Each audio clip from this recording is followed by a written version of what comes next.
empezar a hablar sobre este tema, necesitamos saber un poco el contexto histórico de la Guerra del Pacífico. Esta guerra sucedió entre los años 1879 y 1883.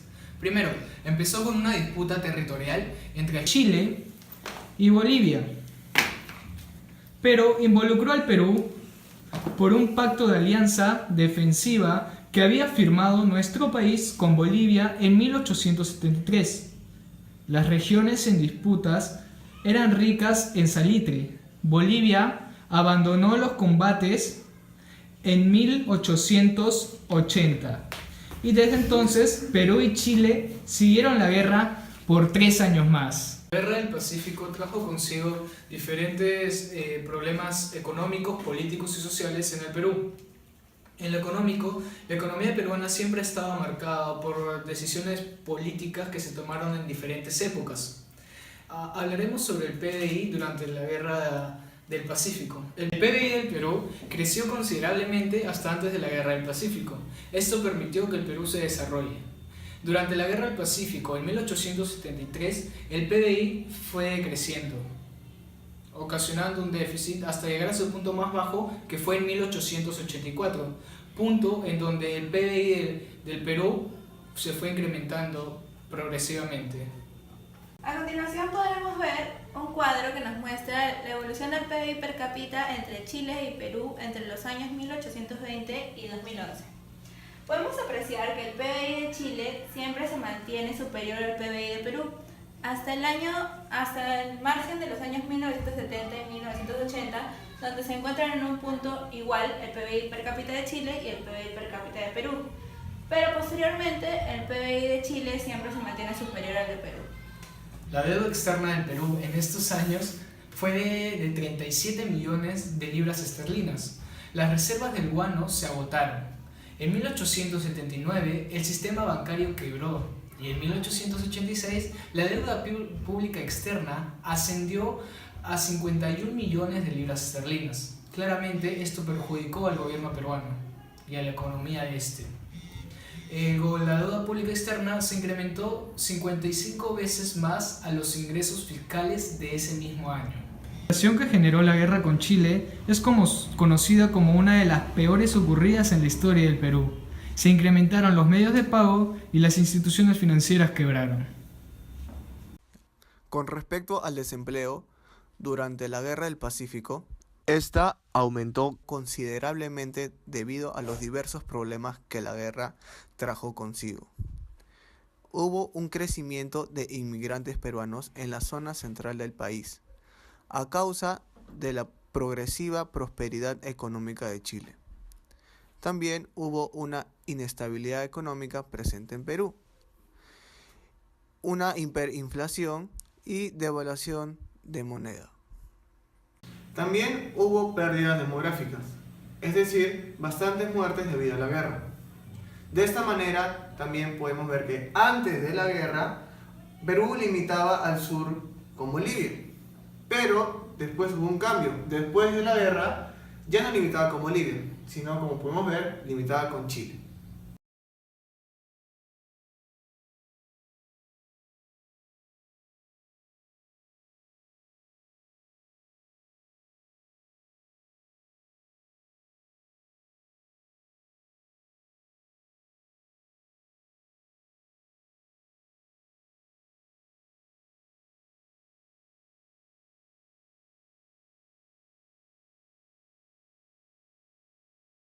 Hay causas reales y hay causas que de alguna manera buscan que dibujar, ¿no?, una determinada situación. Entonces, acá el tema básicamente era eso, ¿no? Eran los intereses coloniales que tenía Inglaterra y que a través de Chile, ¿no?, logra concretarlo. Tanto es así que Inglaterra le regala a Chile 2 buques de guerra y aparte de eso que le arma todo su ejército. Entonces Chile en ese aspecto sale beneficiado. Pero ni los mismos chilenos que estaban ahí sabían que efectivamente estaban yendo a una guerra, porque a ellos les dijeron que estaban yendo a un simulacro, ¿no?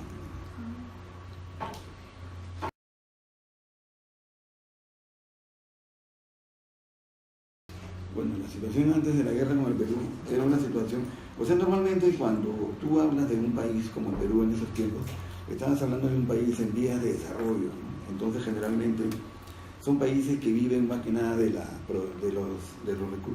recursos extractivos de la misma tierra generalmente, y eso tiende en el mercado a lo que llamaba Raymond Barre, un francés, el deterioro de los términos de intercambio.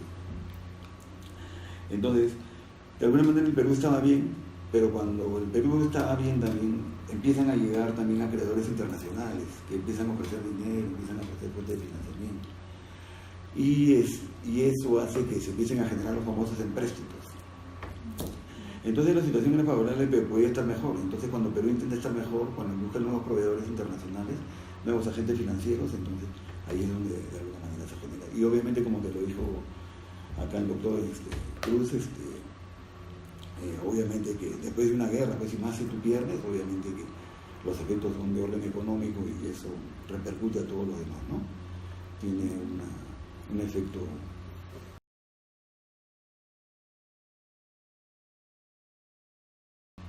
Pero en términos reales también, por ejemplo, hay también la historia nos enmarca dentro de un contexto que no es tan real, ¿no? Porque hacen ver como que los bolivianos nos dejaron solos, ¿no?, en determinadas batallas.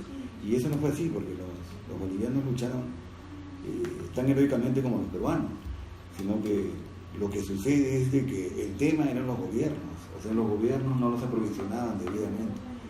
Y esa fue la situación, tanto es así que muchas de las batallas que se presentaron, los peruanos estuvieron a punto de ganar, pero por un tema de sazón, o sea, lucharon tan fieramente que los chilenos empezaron a retroceder. Y tanto es así que los oficiales chilenos empezaron a matar a sus soldados para que no huyan. Y ahí es donde ganan, porque no tenían provisión, no tenían nada, ¿no?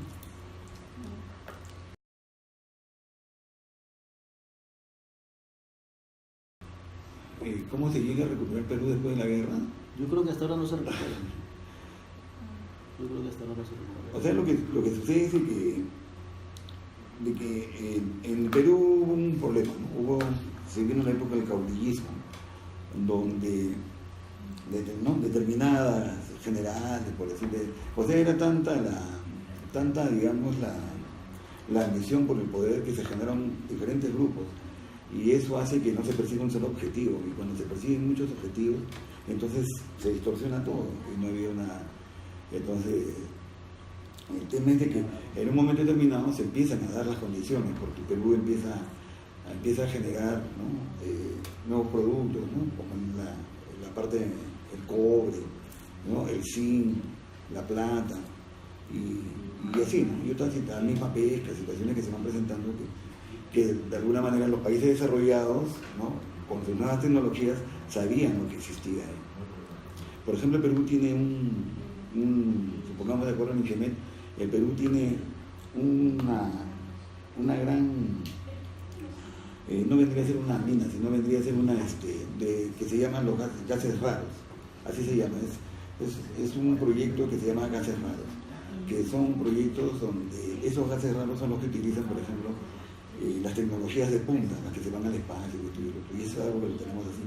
Entonces en ese momento también, ¿no?, hubo ese tipo de información que genera expectativas, y por eso que el Perú empieza a crecer en función a los créditos que representan. Y yo creo que hasta ahora no hay un presidente o un líder o una clase política que pueda hacernos desarrollar como otros países, que eso es lo que nos falta. Claro, por ejemplo, para que tengas una idea, un comparativo, por decirte, supongamos el Japón.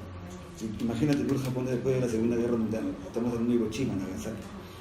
O sea, ellos tenían, pues, ¿no?, imagínate, después de 2 bombas atómicas estabas muerto en vida.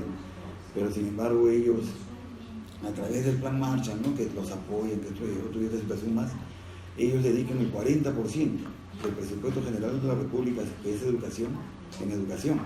Pero lo que pasa es que todos ellos persiguen un solo objetivo y se concientizan. Y entonces, esas eran algunas de las diferencias para que tú puedas enmarcar.